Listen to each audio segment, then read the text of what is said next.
ও জীবন কচু পাতৰ পানী বুলি কয় যৌৱন জানা নাই কালৈ কোনৰ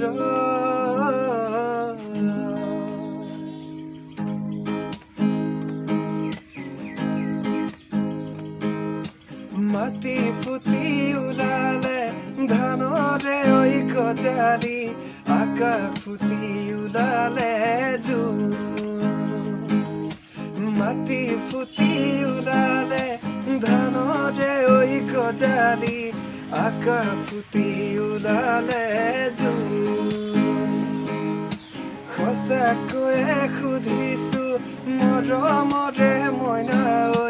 কবা জানো বুকুৰে আপোন ও জীৱন কচু পাতৰ পানী বুলি কয় যৌৱন জানানে কালৈ কোনৰ ও জীৱন কচু পাতৰ পানী বুলি কয় যৌৱন জানানে কালৈ কোনৰ নদীখন